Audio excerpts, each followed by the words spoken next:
Halo, perkenalkan nama saya Muhammad Al-Farizi dari Fakultas Hukum kelas A. Perkenalkan, nama saya Julio Andi Brani Manik dari Fakultas Hukum kelas A. Perkenalkan, nama saya Fatia Nabila dari Fakultas Hukum kelas A. Komisi Pemberantasan Korupsi menahan 2 petinggi perusahaan BUMN PT BGR. Bupati Kepulauan Meranti Muhammad Adil ditetapkan KPK sebagai tersangka. Mega kembali menahan 2 tersangka kasus dugaan korupsi penyaluran bantuan sosial atau bansos beras untuk penerima manfaat dan program keluarga harapan di Kementerian Sosial.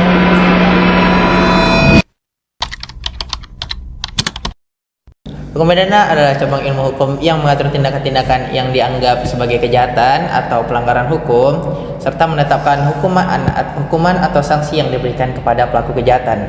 Singkatnya, hukum pidana bertujuan untuk menjaga ketertiban, kedamaian, serta hak-hak masyarakat bahkan individu, serta juga memberikan sanksi atau hukuman, juga mencegah dan menjatuhkan hukuman kepada tindakan-tindakan yang dapat merugikan serta melanggar hukum secara serius.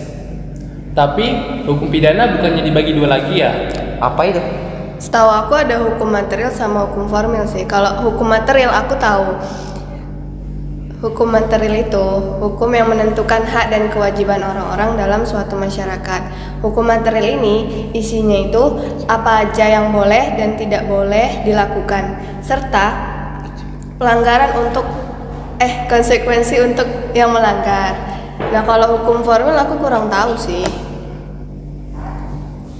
Nah, kalau hukum materi formil aku tahu. Hukum formil adalah aturan tentang bagaimana proses hukum dijalankan dari mulai penyelidikan hingga penjatuhan hukuman.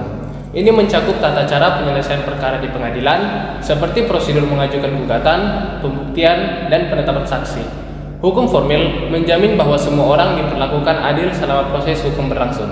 Contohnya, hukum acara pidana dan hukum acara perdata.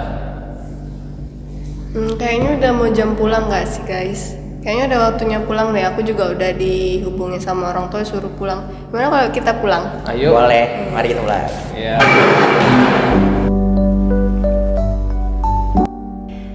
Sidang oleh satu terdakwa kasus penyelundupan bola sabu yang digelar Pengadilan Negeri yang berada di Pelabuhan Ratu, Jaksa Penuntut Umum di Cibadak dan terdakwa mengikuti sidang di Lapas Warung Kiara, Kabupaten Sukabumi, Jawa Barat. Sidang vonis terhadap satu terdakwa yang sempat DPO ini hanya bisa pasrah saat Ketua Majelis Hakim Aslan Ainin mengutukkan palu ke meja hijau menyatakan terdakwa Samsul Bahari alias Pompak dengan pidana mati. Barang bukti penyelundupan bola sabu seberat 402 kg yang ditangkap Satgas Merah Putih di lokasi perumahan Villa Taman Anggrek pada bulan Juni 2020 lalu. Sebelumnya, 9 terdakwa warga negara Indonesia yang telah selesai sidang divonis hukuman mati oleh Pengadilan Negeri Cibadak. Dan untuk 4 terdakwa WNA divonis hukuman mati sesuai dengan tuntutan dari jaksa.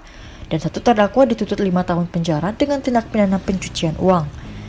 Namun, seiring proses peradilan, Pengadilan Tinggi Bandung mengeluarkan putusan banding dan meloloskan 9 terdakwa dari hukuman mati.